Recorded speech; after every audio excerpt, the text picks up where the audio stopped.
महाराष्ट्र सरकार हे भांडवलदारांचे सरकार असून शेतकरी व कामगार यांच्यावर अन्याय करीत आहे आणि आपल्यावरील अन्यायाची दाद मागण्यासाठी आंदोलन करणाऱ्या शेतकरी व कामगारांची बाजू समजावून न घेता हे आंदोलन दडपून टाकण्यासाठी पोलीस बळाचा वापर करते।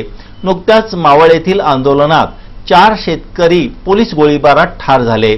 राज्य सरकारच्या या अत्याचाराचे पडसाद आज विधानसभेत उमटले आणि विरोधी पक्षाचा स्थगन प्रस्ताव मंजूर करीत या प्रश्नावर चर्चा करावी लागली।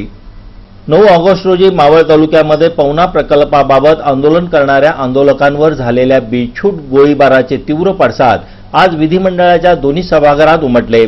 आमदार विवेक पाटील, आमदार मीनाक्षीताई पाटील, आमदार धैर्यशील पाटील व आमदार गणपतराव देशमुख यांच्यासह शिवसेना, भाजपा, मनसे व सर्व विरोधी पक्षाने महाराष्ट्र विधानसभा नियम 97 अन्वये स्थगन प्रस्तावाची सूचना दिली।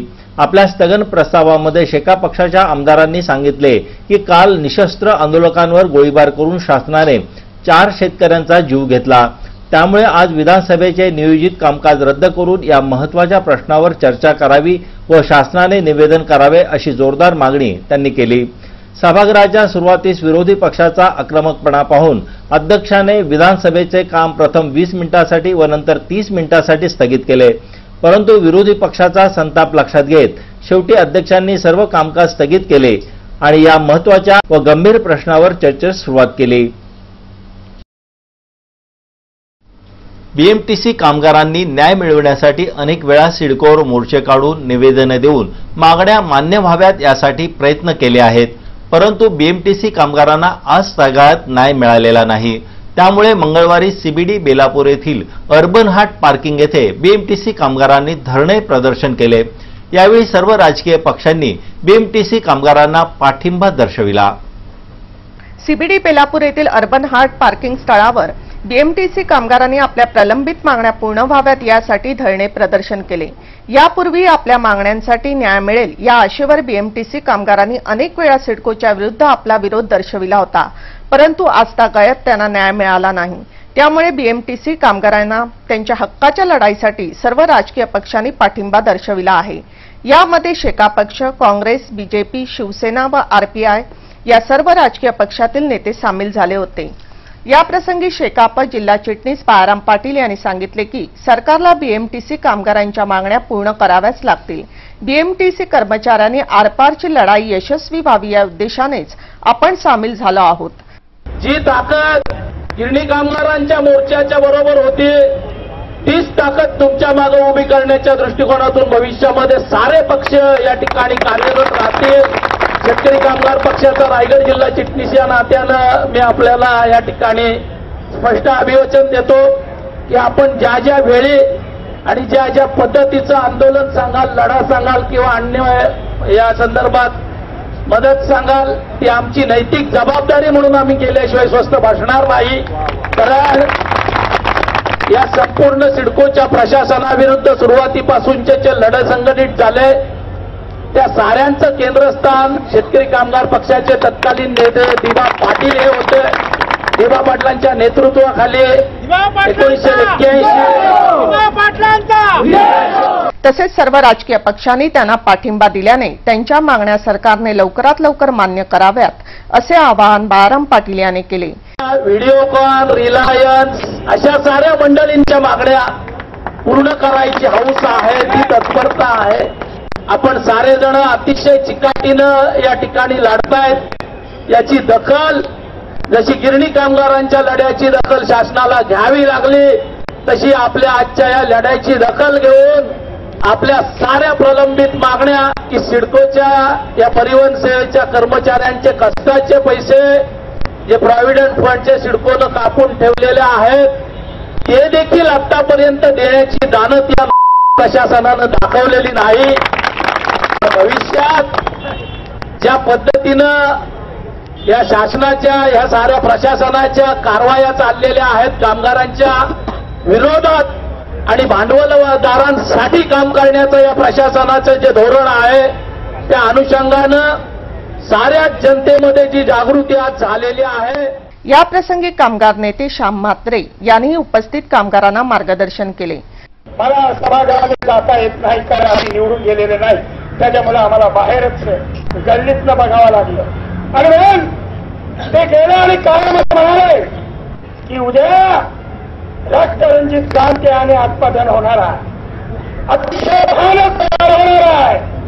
तर तुम्ही कधी चर्चेला बसताय, आज बसताय, उद्या बसताय, परवा बसताय, आणि परवापर्यंत जर बसला नाही तर राज्याचा पालकमंत्री म्हणून त्या आंदोलनामध्ये मी सामील होणार आहे. हे पाटील आमदार यांचं पत्र, महाराष्ट्र प्रदेश काँग्रेस पक्षाचे माणिकराव ठाकरे यांचं पत्र, माणिकराव ठाकरेंनी त्याबद्दल फोन की अशा तऱ्हेचं जर आंदोलन होणार असेल तर आपल्याला परवडणार नाही. तसेच बीएमटीसी कर्मचारी 16 तारखेला पुन्हा एकत्रित येऊन आपल्या हक्काची लढाई लढणार आहेत. रायगड जिल्ह्यातील काँग्रेसचे एकमेव आमदार प्रशांत ठाकूर सत्ताधारी पक्षाचे असल्याने जनतेला न्याय मिळवून देतील अशी अपेक्षा होती, परंतु ही अपेक्षा फोल ठरली आहे. आमदार प्रशांत ठाकूर एकतर विधानसभेत दांड्या मारतात, चर्चा करण्याची वेळ आली तर गप्प बसतात आणि एखादा सामाजिक प्रश्न विरोधकांनी धसास लावला तर त्याचे श्रेय घेण्याची धडपड करतात. असाच प्रकार शैक्षणिक फी धोरण कायद्याबाबत झाला असून चर्चेत शिक्षण माफियांची बाजू मांडणारे आमदार प्रशांत ठाकूर फी विधेयक मंजूर झाल्यानंतर आता त्याचे श्रेय घेण्याचा प्रयत्न करीत असल्याने विधानसभेतही हा चेष्टेचा विषय झाला आहे. राज्यामध्ये शिक्षण माफियांच्या मनमानीमुळे पालक चिंतेत आहेत. आपल्या स्वार्थासाठी व खिस्से भरण्यासाठी केवळ पालकच नव्हे तर विद्यार्थ्यांच्या जीवनाशी खेळ हे शिक्षण माफिया खेळत आहेत. शिक्षण माफियांच्या या मनमानी विरुद्ध संपूर्ण राज्यातील पालकांनी आंदोलनही केली व या आंदोलनाचा आवाज विधानसभेतही उठवला गेला. शिक्षण अधिकारी व पालकांनी तामिळनाडूच्या धर्तीवर शिक्षा शुल्क नियंत्रण कायदा बनवण्याची मागणी केली होती. त्यानुसार 3 ऑगस्ट 2011ला विधानसभेमध्ये शैक्षणिक शुल्क नियंत्रण कायदा करण्यात आला. या कायद्यावर जेव्हा चर्चा झाली त्यावेळेस सर्व राजकीय पक्षांचे आमदार सामील झाले. आमदार प्रशांत ठाकूरही चर्चेसाठी उपस्थित होते. या बिलावर चर्चा करण्यासाठी एकूण 7 बैठकी बोलवण्यात आल्या. त्यापैकी अनेक बैठकींना प्रशांत ठाकूर अनुपस्थित राहिले. 2 बैठकींना आमदार प्रशांत ठाकूर यांनी मौनव्रत धारण केले. 3 मेला जी बैठक बोलवण्यात आली होती त्यामध्ये प्रशांत ठाकूर यांनी मौनव्रत सोडून गरीब पालकांच्या बाजूने बोलण्याऐवजी शिक्षण माफियांची बाजू मांडली. एकूणच शैक्षणिक शुल्क नियंत्रण कायदा मंजूर करण्यासाठी शेका पक्षाचे आमदार गणपतराव देशमुख, बीजेपीचे आमदार देवेंद्र फडणवीस, मनसेचे आमदार बाळा नांदगावकर आदींनी महत्त्वपूर्ण भूमिका बजावली. तसेच शिक्षण मंत्री राजेंद्र दर्डा यांची भूमिकाही या प्रकरणात महत्त्वपूर्ण ठरली. परंतु चोराच्या उलट्या बॉम्बा या म्हणीप्रमाणे शैक्षणिक शुल्क नियंत्रण कायदा लागू करण्यासाठी आमचे खूप मोठे योगदान आहे असा गाजावाजा आमदार प्रशांत ठाकूर यांनी सुरू केला आहे व आपल्या मालकीचे वृत्तपत्र रामप्रहरच्या माध्यमातून काही लोकांच्या मुलाखती छापून असे वातावरण निर्माण केले की जनता त्यांच्या कार्याची प्रशंसा करीत आहे. परंतु सत्य काय आहे हे आपल्या समोरच आहे. शिक्षण माफियांचा पक्ष घेऊन विधानसभेमध्ये या कायद्यावर चर्चा करणारे आमदार प्रशांत ठाकूर आज हे बिल लागू झाल्यानंतर लोकांना संभ्रमात टाकीत आहेत. परंतु आमदार प्रशांत ठाकूर यांनी शिक्षण माफियांचीच बाजू घेतली हे आता लपून राहिलेले नाही आणि रामप्रहरमधील बातमी खोटी असल्याची चर्चा विधानसभेत आणि पनवेलमध्ये सुरू झाली आहे.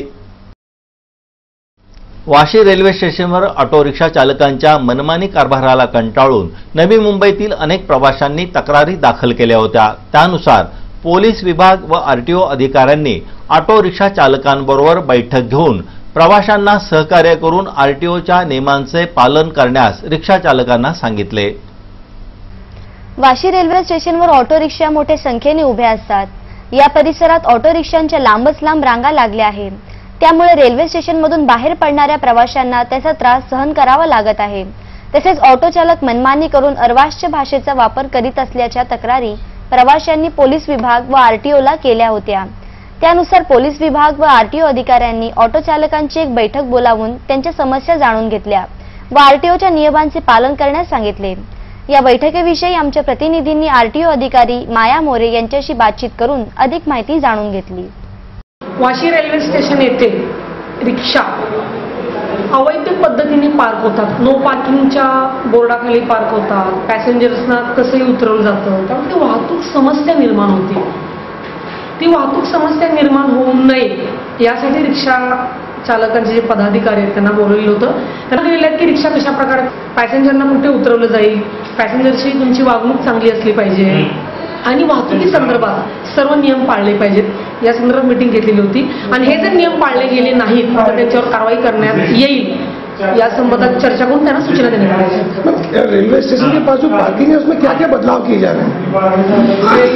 रेलवे स्टेशन के सामने वाला जो रोड है, 2 रोड, उधर कॉर्नर पार्किंग तो है ही नहीं.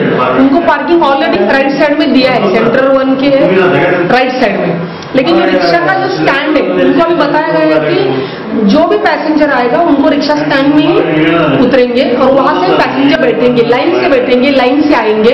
और इनको बोला है कि आपके जो पदाधिकारी वो वहां खड़ा रहेंगे, लाइन तैयार करेंगे, कौन सा ट्रैफिक उधर नहीं होगा, ये भी उनकी जिम्मेदारी है. अगर वो सिस्टम को फॉलो नहीं करते हैं तो क्या क्या उन्होंने गलती किया है उसके ऊपर सब निर्भर है.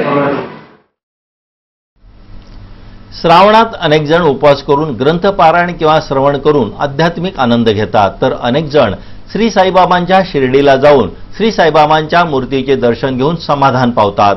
रायगड, ठाणे, नवी मुंबईमध्ये अनेक साईभक्तांना शिर्डीला जाणे शक्य होत नाही. असे अनेक साईभक्त ठाणे येथील वर्तकनगरमधील श्री साई मंदिरात जाऊन श्री साईबाबांच्या मूर्तीचे दर्शन घेतात. श्रावणात अनेक जण उपवास करून ग्रंथ पारायण करून किंवा श्रावण करून आध्यात्मिक आनंद घेतात, तर अनेक जण श्री साईबाबांच्या शिर्डीला जाऊन श्री साईबाबांच्या मूर्तीचे दर्शन घेऊन समाधान पावतात. रायगड, ठाणे, नवी मुंबईतल्या अनेक साई भक्तांना शिर्डीला जाणे शक्य होत नाही. असे अनेक साई भक्त ठाणे येथील वर्तकनगर येथील साई मंदिरात जाऊन श्री साईबाबांच्या मूर्तीचे दर्शन घेतात.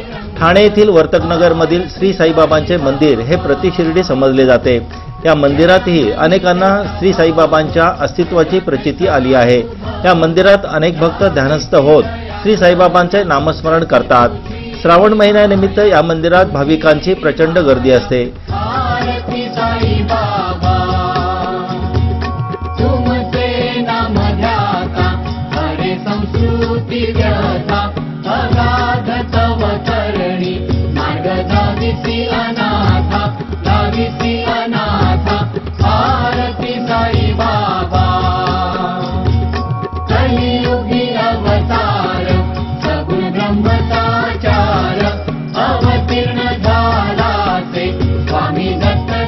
या मंदिराजवळील द्वारकामाई 24 तास धुनी प्रज्वलित असते. पनवेल, नवी मुंबईतील अनेक साई भक्त नेहमी वर्तकनगर येथील या मंदिरात दर्शनासाठी येतात. कर्नाळ आजतक बातमीपत्राबाबत आपणास काही सूचना करायची असेल, काही माहिती द्यायची असेल किंवा जाहिरातींच्या संदर्भात कृपया आमच्याशी संपर्क साधा. आमचा पत्ता आहे संपादक रमेश भोळे, कर्नाळ आजतक कार्यालय, गेट नंबर 2, गाळा number 9A, Karnal sports academy, Panvel. आमचे फोन नंबर आहेत 9323855055 किंवा 9970062185 आणि आमचा ईमेल आयडी आहे karnalaaztak@gmail.com. पुन्हा एकदा